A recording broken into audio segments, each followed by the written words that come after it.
Hello everyone, welcome to Wild Woodland Lavender Farm. My name is Carrie. Today is Mother's Day and I'm having my mom and stepdad over for lunch, and I am making a special cake for serving. It is a rhubarb lavender cake. This is a recipe from, let me see if I can find it here. I have to look it up and add it down below. I don't have the website on my printout here. So, rhubarb lavender cake.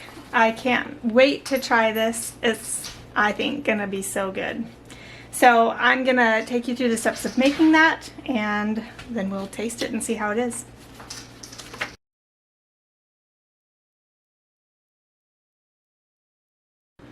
Okay, first we're gonna start out by making a lavender syrup. So we do this by taking half a cup of sugar and half a cup of water, and we're going to dissolve the sugar in the water as it heats up. Alright, the sugar has pretty much dissolved into the water. The pan is starting to steam a little bit. At this point, I'm going to add in a teaspoon of lavender buds.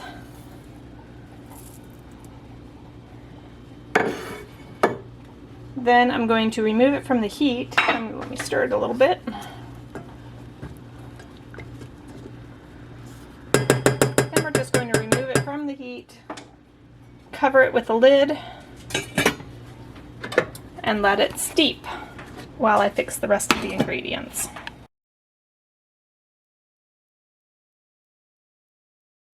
Next, we'll need about 1.5 pounds of rhubarb stalks. These are freshly picked from my garden. I'll be washing them and then trimming the ends and then cutting them into 2 to 3 inch chunks.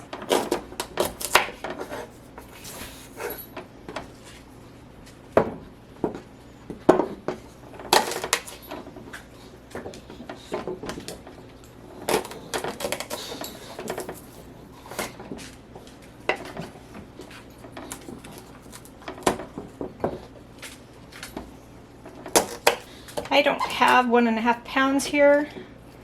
My pan that I'm using is a little bit smaller than the pan they call for. They call for an 8 by 11 pan, and I only have a 7 by 11 pan. So I don't need as much rhubarb to cover the area that they're suggesting. Plus, some people in my family don't like the rhubarb or can't have the rhubarb. So they'll want some of the cake without the rhubarb in it.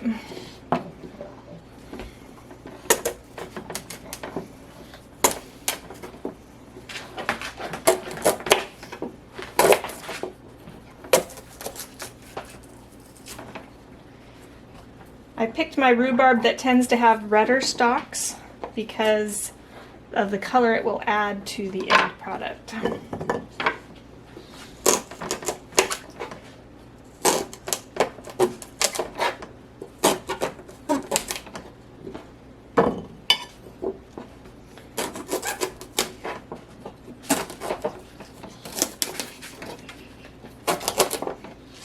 Look how nice and red that is. Gorgeous. And red all the way through.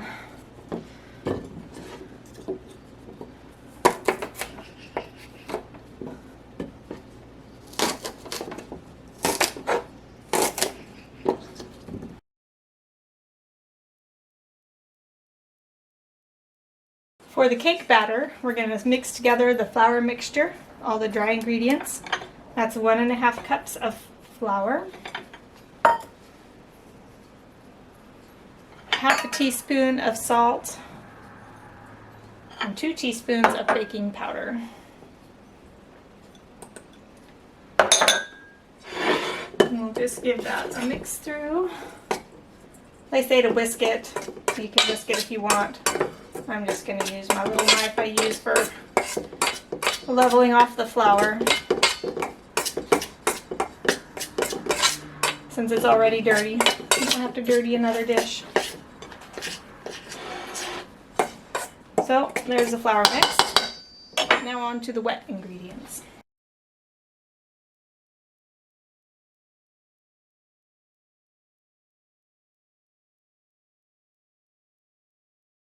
For the wet ingredients, we're going to start with the butter and the sugar. I'm going to put our 9 tablespoons of butter in my bowl. And then add the 3/4 cup of sugar. And I'll take my hand mixer. If you want to make this in your KitchenAid style blender, your stand mixer, you can do that too. I didn't want to get mine out. I don't get to have it out all the time at this house like I did at my other one. So I'm using my trusty hand mixer.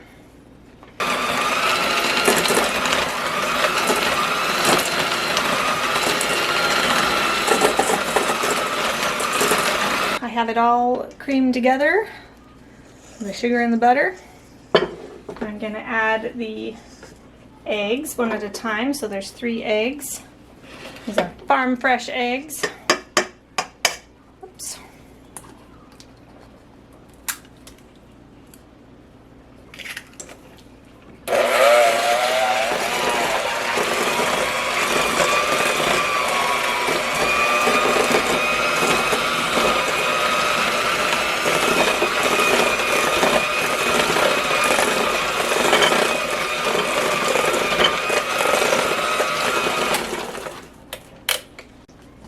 Time for egg 2. Forgot, I usually like to open them into another container before putting them in, because what if it's a bad egg? Which it generally is not. I've never really come across a horrible egg.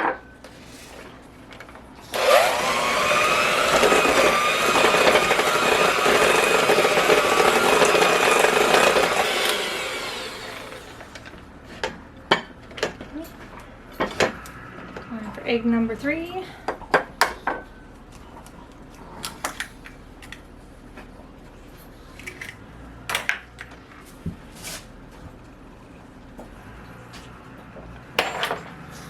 Time to add the lavender simple syrup that we made before we got started with everything else.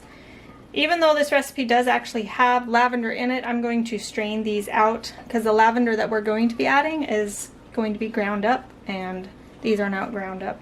So I'm going to strain this as I pour it in. I've also let this cool so that it's not all that hot. It's still a little warm, but I don't want it hot as I'm pouring it into the batter.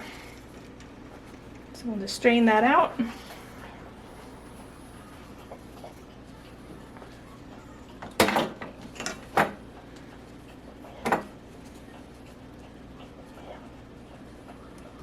just give that a good mix in.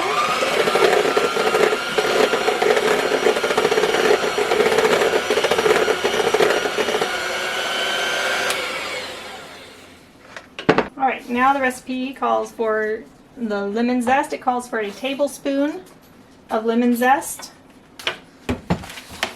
I'm not going to measure it, I'm just going to do the zest of 1 medium to large onion. So I'm just going to zest that real quick and then we'll add it in.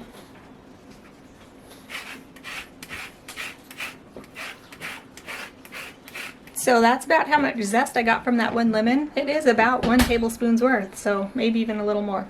So we'll just add that into the dough now, the batter.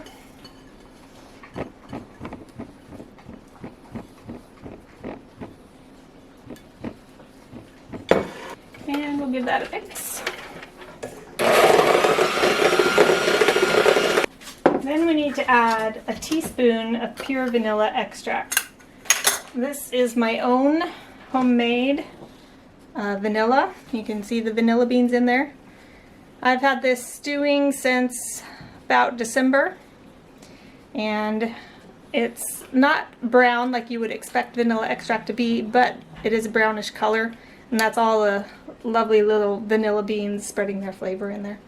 Despite the fact that it doesn't look brown, it is very strong on a vanilla, so I love that I can make my own vanilla without alcohol.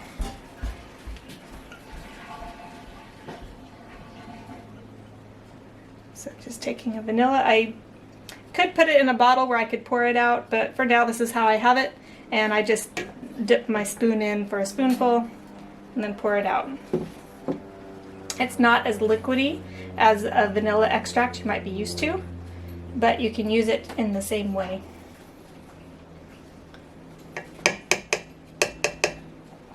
Now we're going to add the dry ingredients to the batter. We're going to do it about 1/3 at a time. So I'm just going to shake some down in there.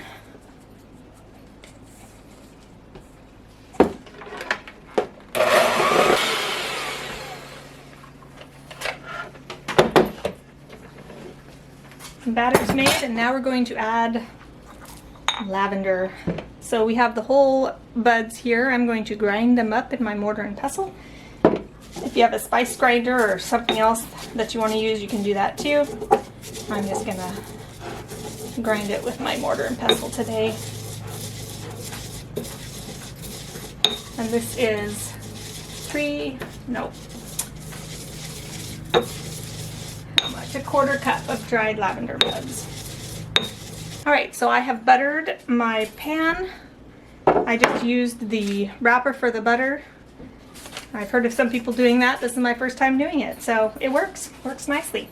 The next thing they have you do is to put a tablespoon, that's not a tablespoon,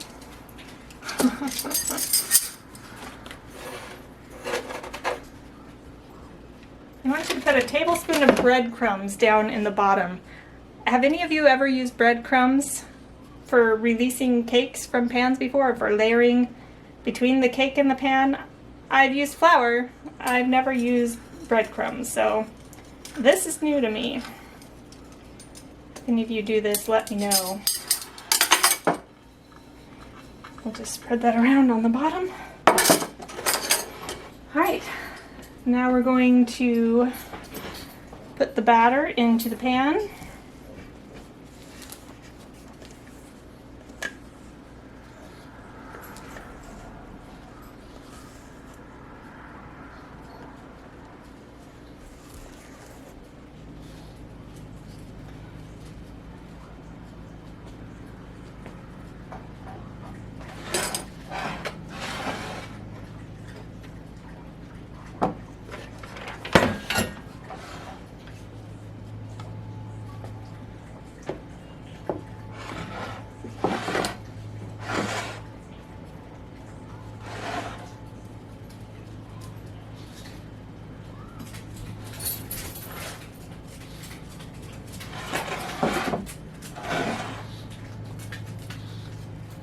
Alright, smoothed it out. And now we're going to add the rhubarb. Okay, the recipe calls to put the rhubarb spread over the top and to press it down in, but so that some of it shows through the top. So I'm just going to start at one end. Press it down in.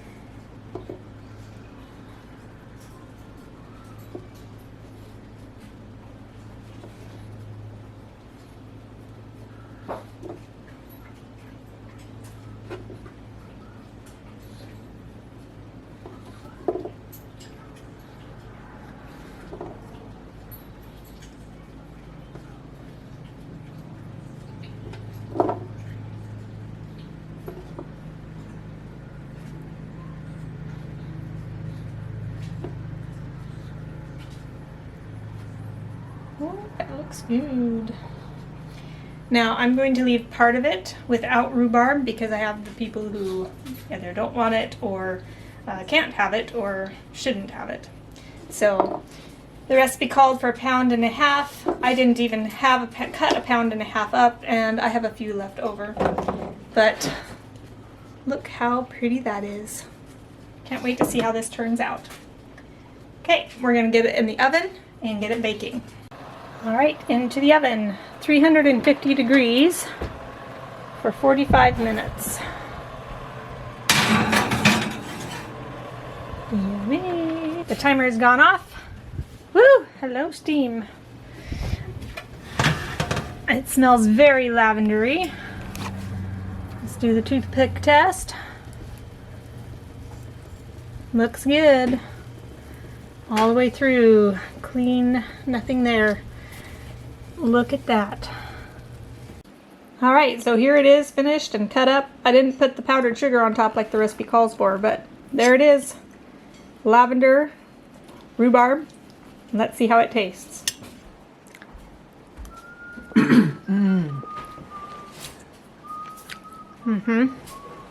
Nice tart rhubarb. And then the lavender kicks in. And I have to say, it's probably more lavender than I would put in again, but it's really good. Well, thanks for joining me for this recipe and learning how to make a rhubarb recipe and a lavender recipe. We'll see you next time. Bye.